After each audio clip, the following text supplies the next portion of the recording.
Tu vois, Samuel, nous vivons dans un monde parallèle. Il y a un monde visible et un monde invisible. Le monde visible, c'est là où nous vivons. C'est ce que nous voyons et ce que nous pouvons toucher. Donc toi, Samuel, tu es fait de visible et d'invisible. Le visible, c'est ta chair, ton corps, et l'invisible, c'est ton esprit. Le monde physique est une copie du monde spirituel.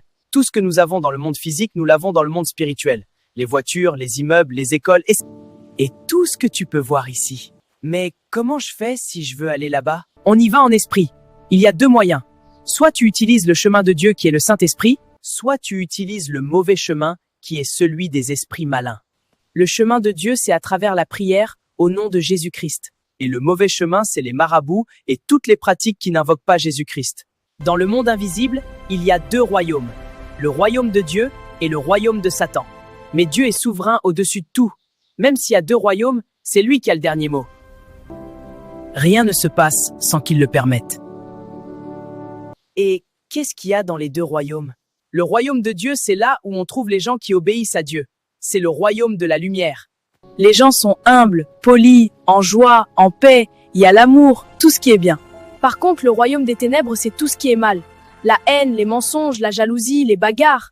On ne se bat pas dans le royaume de Dieu? Non, on ne se bat pas. Il n'y a que des hommes de paix là-bas. Des gens qui s'aiment et se respectent. Il y a Dieu le Père, assis sur son trône, et Jésus, notre Seigneur et Sauveur, assis à sa droite. Il y a les anges, archanges, principautés, puissances, chérubins, séraphins. Les anges et les archanges sont des messagers de Dieu. Plus tu obéis à Dieu, plus tu t'approches du trône, et Dieu peut te faire confiance en te confiant de grandes missions. Ma mère Abigaël est un ange que Dieu a envoyé pour une grande mission. Waouh! Mais elle fait quoi sur la terre alors?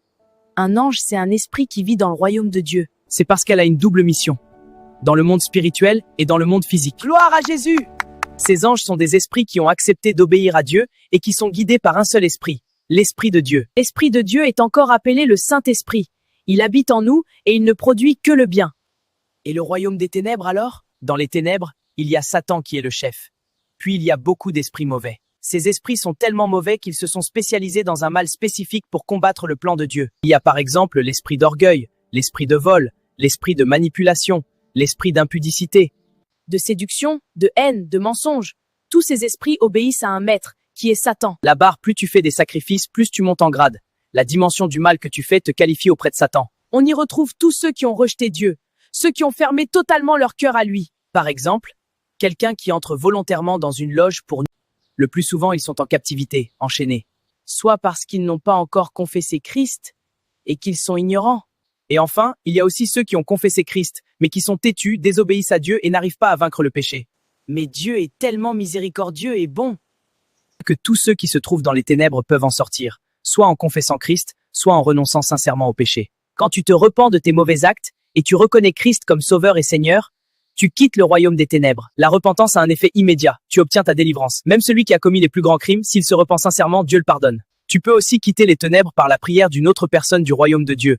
Exemple, Abraham a intercédé pour Lot. Et si je suis dans le royaume de Dieu, combien de fois je pêche pour me retrouver dans le royaume des ténèbres? Quand tu pêches, tu ouvres ce qu'on appelle des portes spirituelles. Elles s'ouvrent progressivement. Elles ne s'ouvrent pas d'un coup. Plus tu continues de pécher, tu laisses entrer l'ennemi et tu te retrouves finalement dans leur royaume. Mais il y a des exceptions. Ma mère, par exemple, ses portes sont toujours fermées par la grâce de Dieu. Mais elle se retrouve parfois dans le royaume des ténèbres, pour une mission spécifique. Waouh, mais comment elle fait pour y aller là-bas? C'est pas dangereux pour elle? Ah, je te l'ai déjà dit. Un chrétien va dans le monde spirituel grâce au Saint-Esprit. Ne t'inquiète pas, tant qu'elle n'ouvre pas les portes. Elle est protégée. Dieu l'a équipée pour la mission. Et les deux royaumes alors? Comment est-ce qu'ils cohabitent? Ils se font la guerre? Ah, voilà, c'est ici que ça devient intéressant. C'est là que s'explique notre existence. Oui, les deux royaumes sont continuellement en train de combattre dans un endroit qu'on peut concrètement appeler le monde spirituel. C'est exactement notre monde physique, mais dans l'invisible, où tous les esprits y vivent. Le mal et le bien se font la guerre. Cet endroit où nous sommes, il y a ça là-bas. Toi, tu es là-bas, ta maison est là-bas, moi je suis là-bas, tout le monde sur la terre est là-bas, mais en esprit. Mais toi, comme tu fais le bien, tu es du royaume de Dieu. Et le marabout du quartier, lui, il est là-bas, mais du royaume des ténèbres. C'est la même chose dans le monde physique. On est tous mélangés, mais chacun sait à quel royaume il appartient. Ta mère, dans le monde spirituel, elle est allée dans le royaume des ténèbres. Et comme tout ce qui est spirituel et physique, c'est où les ténèbres sur la terre? Bonne question. Voir les ténèbres comme un endroit dédié à Satan ou comme un endroit où c'est Satan qui règne et domine.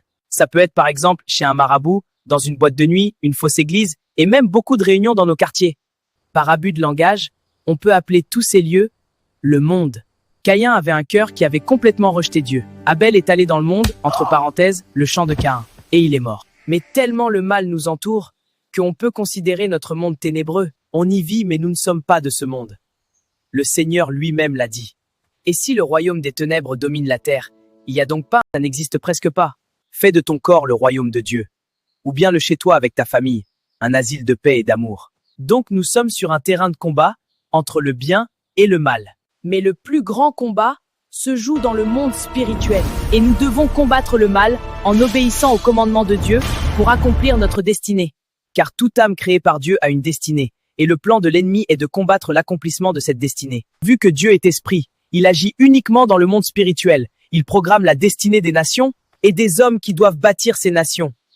Il programme la destinée de tout le monde. Waouh, donc tout se joue dans le monde spirituel alors. Exactement. Vu que tout est programmé en avance dans le spirituel, cela implique que le monde spirituel a de l'avance sur le monde physique. En gros, le monde spirituel est une programmation du monde physique. Celui qui domine le monde spirituel domine le monde physique. Comment dominer dans le monde spirituel alors ? Je suis le chemin, la vérité et la vie. Nul ne vient au Père que par moi.